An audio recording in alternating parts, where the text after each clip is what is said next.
ABC News medical contributor and Stanford Children's Health physician Dr. Alok Patel is here with more on this. Dr. Patel, when we look at COVID case trends, we've seen a spike every summer since this pandemic started. So is it inevitable that we're going to see a spike this summer? I think it's inevitable we should prepare to see these ebbs and flows while we're still in the pandemic phase, Diane. And we have to look at two variables here. Number one, we have different variants that have come out. The variant now, B.2.1.2.1, which may become the dominant variant, is incredibly contagious. And then we pair that with human behavior. We pair that with the fact that people are lifting their mitigation measures. People don't want to wear masks. And also in some parts of the country, as people go outdoors during summer, others are going inside, like my family members in Arizona who don't want to be in 120-degree weather. We have to take all that into account as we prepare for what could potentially happen this summer and fall. Now, when you're looking at all these extra cases because of the extra contagiousness of these new subvariants, we're also still seeing hospitalizations low. So is there a bright spot there?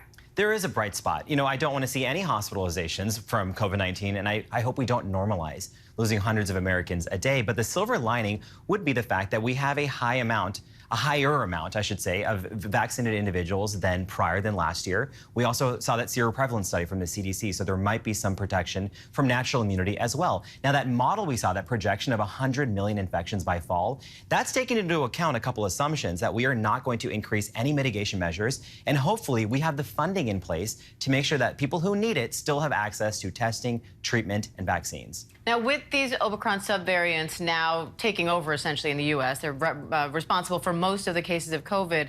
Does that then increase the chances of more variants? And could we see the severity of these variants start to increase again? I haven't seen any statements out there saying that we are going to, or something definitive, saying that we're going to see a more severe, virulent variant. Fortunately, we have not seen that with Omicron. But again, it's hard to assess if Omicron would have had the same severity as Delta would if we didn't have vaccines available and we didn't have natural immunity. But we should be prepared for the fact that as long as we let the virus replicate, not only domestically, but globally, there is always going to be a chance for another contagious virulent. We're seeing those early signs right now with BA4 and 5, and hopefully we don't see anything else surprise us this fall. Now, deaths among the vaccinated are now on the rise. Is that a significant number? How concerned do we need to be about that? Anytime, Diane, we see a large amount of people who are hospitalized, and we see a large amount of people, especially those who are vulnerable, those who are elderly, have underlying medical conditions, even if the number is really small, the percentage of them being hospitalized and or dying, that's going to increase as cases increase. And it's something that we need to keep in mind. Even if you're vaccinated and boosted, and if you're high risk, if you're immunocompromised, we still have to be on the lookout, especially if you're in an area with high community transmission. And comedian and actress Amy Schumer raised some attention when she revealed she was taking Paxlovid along with other medications like antidepressants, for example. What do we know about interactions between Paxlovid and other drugs? What do we need to look out for there? What we need to look out for is the fact that Paxlovid is not completely benign, meaning that it's not completely harmless to take. If you, for example, have liver disease or kidney disease, that's a consideration for the dose your doctor would prescribe. And also, Diane, I just looked at the FDA fact sheet out of my own curiosity. The drug list interactions are long. These are medications such as blood thinners, heart medications, immunosuppressants, some mental health drugs as well, that if you're taking with Paxlovid could increase or decrease the concentration. So bottom line, a lot of respect to Amy Schumer for raising awareness on this topic. If you are going to take Paxlovid, if your loved one is going to, make sure you're discussing your medication list and any underlying medical conditions with a health professional, doctor, pharmacist, someone who is taking care of that prescription for you. And I want to shift gears for a second and talk about this global alert on hepatitis in kids. The CDC is now issuing an alert on that. At least 109 confirmed cases in the U.S. I think it's 5 deaths among kids. And we have no idea what's causing this? We have no idea what's causing this. A leading theory is related to this respiratory virus, adenovirus with the subtype 41. Adenovirus is a very common virus. This specific subtype can cause inflammation in the stomach, according to the CDC.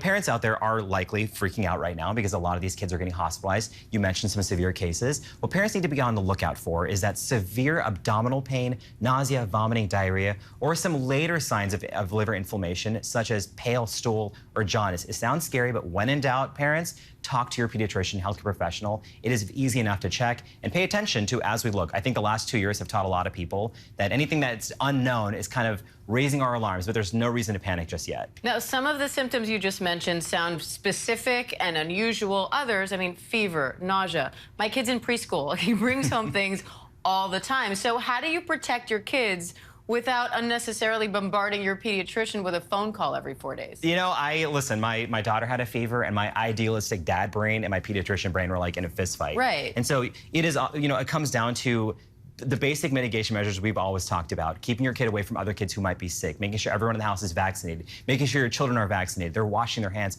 all of that. It's inevitable that our kids are going to get respiratory colds, but if something feels off, even if you have those basic questions, just chat with a doctor about it. All right. We love having you here to chat with Dr. Alok Patel.